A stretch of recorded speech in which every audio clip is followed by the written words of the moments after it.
Olá, eu sou a Ju, sejam bem-vindos a mais um vídeo. Essa é a parte 2 do Resenha Detalhada.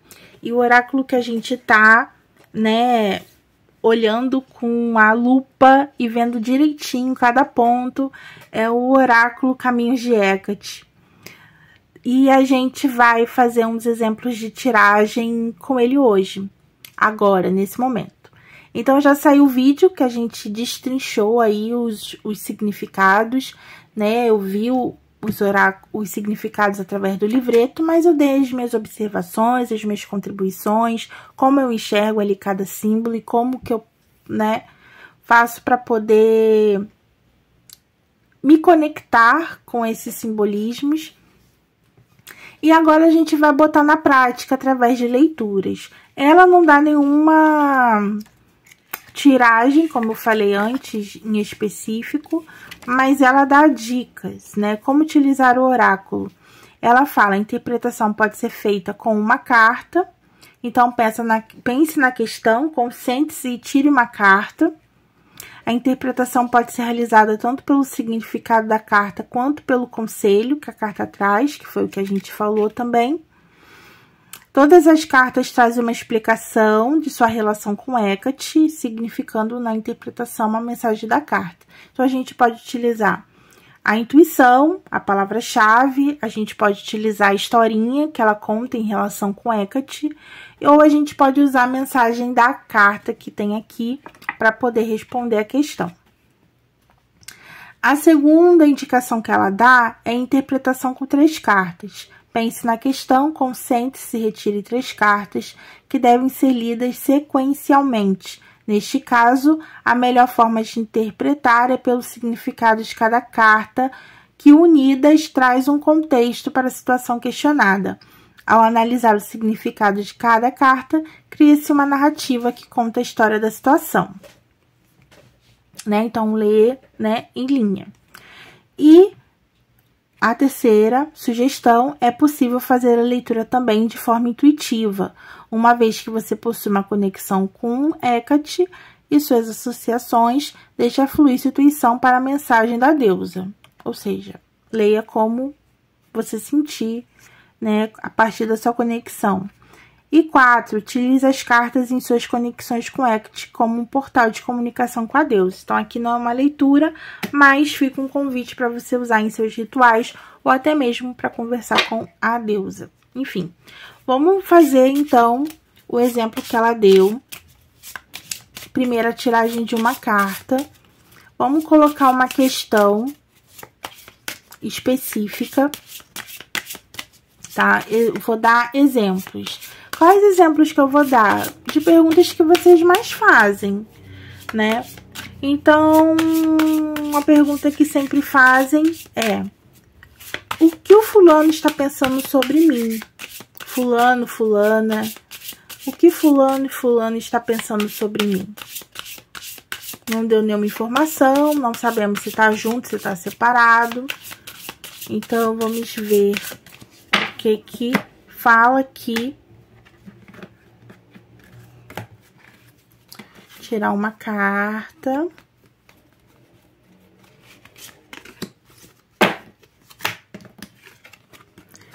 Ó, a chave, Se a gente for ver pela mensagem, aqui tá falando: aproveite as oportunidades e soluções inesperadas em sua vida. O momento é favorável para a realização de desejos que estavam aguardando um momento propício para se materializar. Respondeu a pergunta? A gente não sabe. Então, a pergunta é: o que o fulano está pensando em mim? Bom, aqui a gente pode usar um pouco a intuição, porque aqui a gente já entendeu que a chave é ter o poder de abrir ou fechar. Então, o que essa pessoa ela pode estar fazendo? Ela pode estar no momento de decisão de abrir espaço para que você entre de novo na vida dela, ou que você permita que ela entre na sua vida, ou ao contrário, ter um afastamento. Então, a gente pode dizer isso: essa pessoa está no momento de decisão. Mas, se você quiser ter uma certeza, vamos tirar uma segunda carta de apoio para essa daqui, tá? Olha, o cão fala de proteção, né? De se proteger, né? Então, o que que essa pessoa... Então, vamos botar exemplos. Vamos desenhar um pouquinho mais. Vamos supor que esse casal, ele tá separado.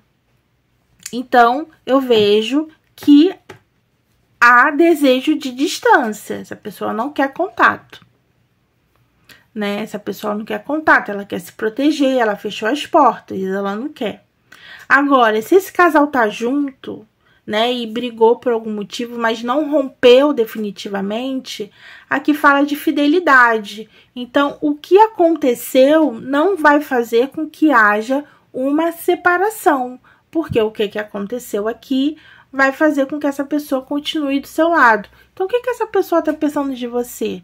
Essa pessoa está pensando em retomar. Talvez ela esteja pensando em conversar, decidir as coisas, né? Mostrar que essa relação é segura, que essa relação é estável, que essa relação ela é confiável.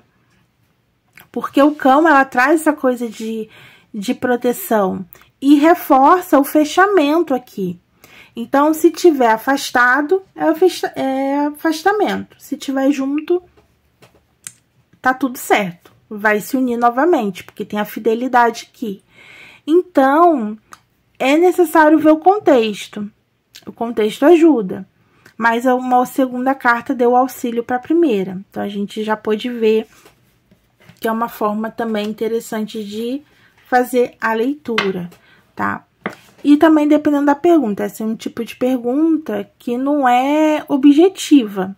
É uma pergunta que queria saber o que essa pessoa tá pensando, né? Então, não é uma pergunta objetiva. Então, vamos transformar essa pergunta, a mesma pergunta, em pergunta objetiva. Fulano, pensa em mim? O fulano pensa em mim? Só quer saber se é sim ou não, independente do contexto desse pensamento. Então, a gente vai tirar uma carta.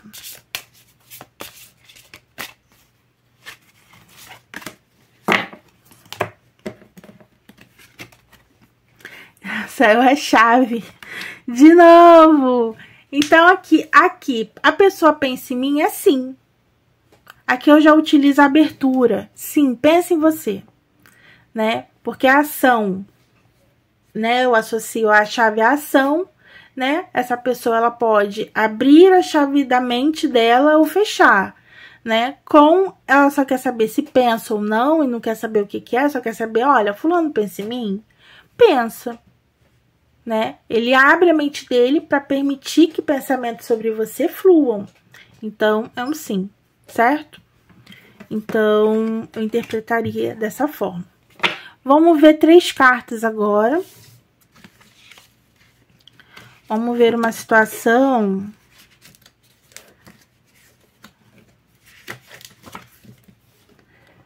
né? Aqui fala, interpretar com 3 cartas, pense numa questão.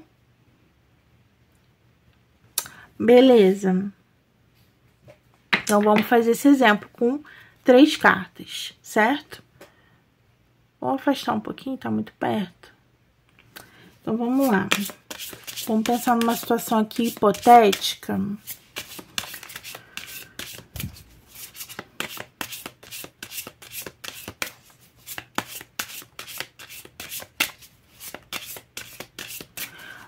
Vamos lá.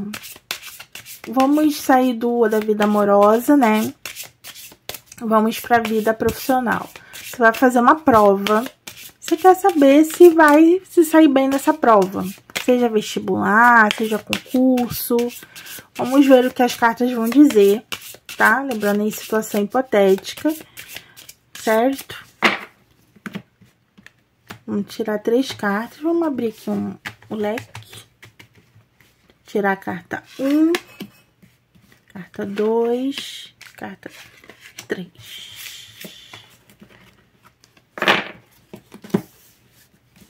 Carta 1, ó, ruptura, a adaga.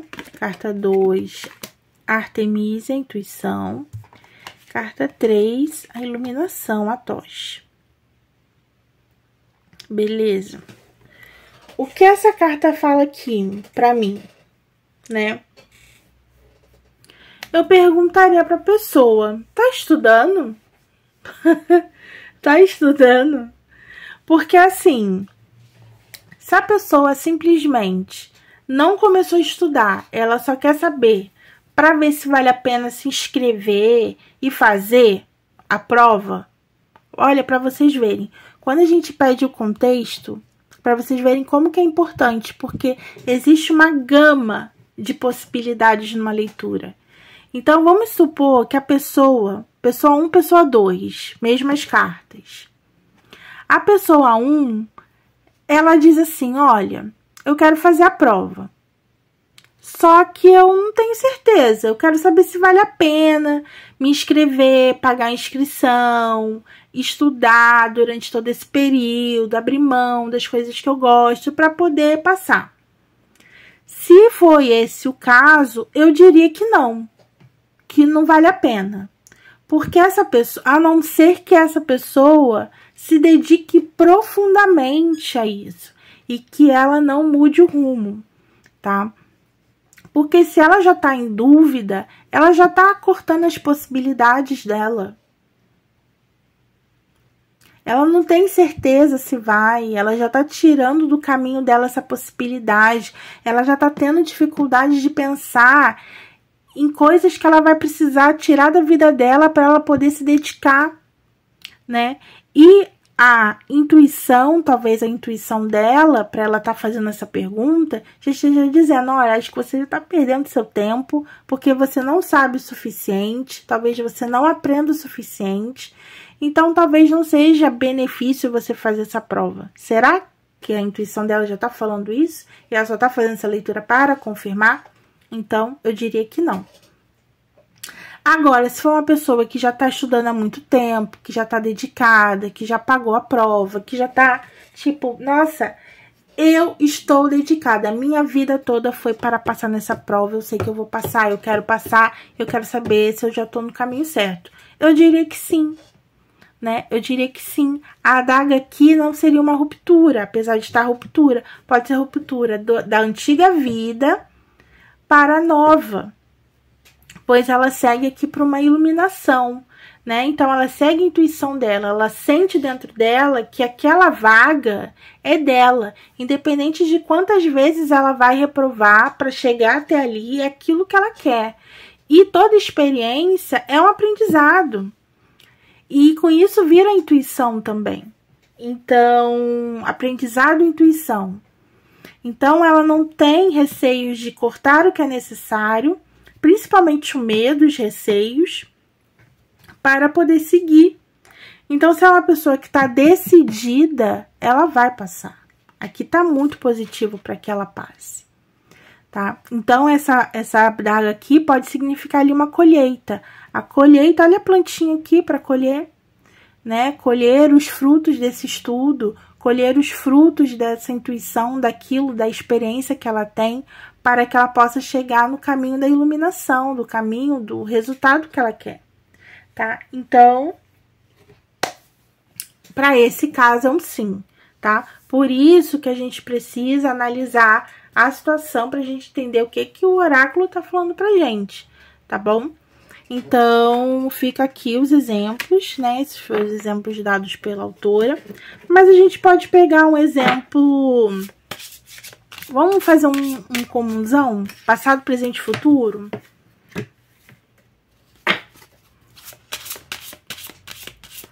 Vamos pegar uma área.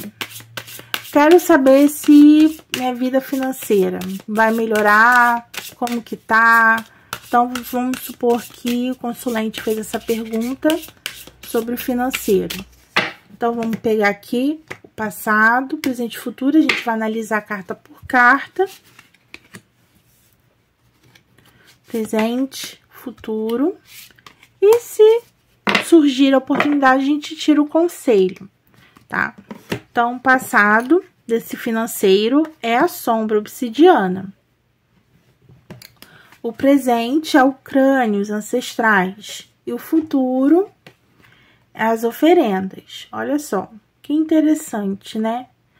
Então, aqui tá me falando que provavelmente essa pessoa, ela tem... ela pode ter, né? Não sei nada sobre a pessoa. Então, ela pode ter, do passado, recursos que foram, talvez, deixados para ela, né? Que foram deixados, né? Que hoje ela pode usufruir, né? Como herança, como... enfim. Mas a pergunta é, vai melhorar? Vai melhorar? Tá? Então, se ela tem, vamos supor, caso 1, né? Ela tem aí herança.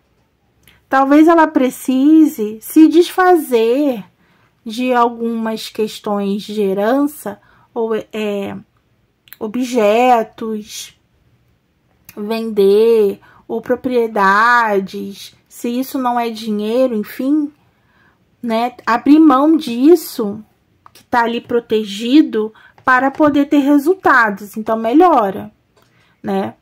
Ou talvez ela tenha até heranças que ela nem tem conhecimento, tá tão protegido, né? Que talvez ela não saiba que tem algo para receber. E aí a vida financeira dela melhora. Certo? E a outra possibilidade, a pessoa não é herdeira. A pessoa não é herdeira, não tem nada. Enfim, o que fazer aqui? Aqui eu vejo como uma projeção de futuro. Ou seja, ela tem que pensar aqui no futuro, né? Aqui é o presente. Então, aqui, ela é o ancestral. Consegue entender? Então, daqui ela pensa para o futuro. E no futuro tem as bênçãos. Então, no passado, provavelmente, ela não pensou, né? Ela utilizou o que ela tinha, não fez nenhuma reserva. O que ela tinha serviu para aquele propósito, né? Se ela tinha dinheiro para comprar um carro, comprou. Se ela tinha dinheiro para investir em estudo, estudou. Não pensou no futuro, mas serviu para aquele momento. Mas hoje é o momento de pensar no futuro. Hoje essa pessoa pode não ter nada, pode estar no momento de dificuldade financeira. Mas aqui é o momento de pensar no futuro, né? E pode ter alguma coisa lá do passado que pode ser resgatado para ajudar para o futuro. Então, aqui os resultados dessa vida financeira melhoram, porque são bênçãos, né? E é garantido, que a gente viu que é resultado garantido. Mas aqui a gente precisa talvez reestruturar algumas atitudes financeiras, alguns pensamentos, para que você possa lá no futuro colher o que você vai plantar hoje, certo? Vamos tirar o conselho. A gente já viu aqui, né? A leitura toda foi um conselho, mas a gente vai tirar mais uma cartinha aqui para ver o que que sai, ó. Ruptura. Olha que interessante, né? Então, pode ter coisas que estão aí presas do passado, que precisam ser cortadas para que você possa conseguir se planejar e no futuro colher. Colher essas bênçãos financeiras que você tanto deseja, tanto quer, tanto se planejou, né? Então, tem que partir de algum lugar, tá? Tem que partir de algum lugar. Às vezes, no passado, com essa carta aqui, pode significar que você perdeu alguma coisa, ou foi roubado, né? Porque fala de proteção ou a falta de proteção, né? E que hoje você pode, tem condições de começar, né? Usar o seu conhecimento ancestral, como que minha família lidava com dinheiro, né? Era benéfico, era produtivo, servia. O que que eu posso tirar de lição para mim hoje, né? Será que copiar vale a pena ou fazer o oposto? Porque às vezes é fazer o oposto que é melhor. O que eu posso aprender, o que eu posso utilizar para que no futuro eu possa colher os frutos dessas bênçãos financeiras, né? Lembrando que o conselho é cortar. Às vezes nem é fazer igual aos seus antepassados, mas é cortar esses rancores que podem ter feito você perder o que perdeu, ou então cortar hábitos que você aprendeu que não fazem sentido nenhum com a vida de hoje, com o que funciona hoje, para fazer uma nova tradição que você vai seguir para o sucesso financeiro, certo? Então, é isso. Fizemos vários exemplos aqui, né? Gostaram? Com leituras simples, com poucas cartas, a gente pode chegar a leituras muito complexas com a energia aqui da deusa Hecate, com esses símbolos. Eu amei esse meu baralho, eu amei esse oráculo, valeu super a pena. Não uso com frequência que eu deveria usar, mas trarei mais dele aqui para vocês, porque ele é incrível, né? Quero até deixar minha gratidão, né, para Regiane Cobra, né, autora do oráculo. Ela tem como autoria o Oráculo das Intenções também, que é um dos meus oráculos favoritos. Eu gosto muito. Quando eu ensinei para vocês o oráculo das bruxas, eu utilizei como base o oráculo dela também, do Caldeirão Místico, que é em cartas. Quem é membro do canal Estrela tem acesso a essas aulas ainda. E lá vocês podem ver melhor as cartas, né? Porque eu utilizo como ferramenta para mostrar para vocês. E eu gosto muito do trabalho dela e esse oráculo vale a pena. Então, quem gosta da deusa Hecate, quem já é fã dos oráculos da Regiane Cobra, vale a pena. Espero que esse encontro que a gente teve hoje possa ter ajudado a vocês a entender melhor um pouco esse oráculo e como que um oráculo de 13 cartas pode responder questões tão profundas e também tão materiais da vida, do dia a dia, do cotidiano. Eu não trouxe nada muito espiritual para os exemplos de hoje, mas a gente vê como que ele responde profundamente, né? Eu fiquei aqui nas perguntas que vocês mais fazem, que são o que normalmente, né, é mais fácil de compreender. Mas a gente vê que mesmo em perguntas do cotidiano, ele vai lá no fundo e responde pra gente. Isso é bem legal. Com uma carta, 2 cartas, 3 cartas, enfim, né, as respostas estão aí. Então, a quantidade do oráculo não define a exatidão, não define a profundidade que aquela leitura vai ser, mas sim a nossa conexão e o quanto que a gente está aberto para receber dessa energia do baralho que a gente está manuseando. Então, fica aqui, né? Espero que vocês estejam gostando dessa série. Na semana que vem tem mais. Eu vou escolher um oráculo para poder apresentar para vocês. E espero que vocês gostem, mas até lá, pratiquem, estudem e revejam quantas vezes forem necessárias, se você tem esse baralho aqui e ainda não está utilizando como deveria utilizar, tá bom? Então, um grande beijo e até a próxima. Tchau!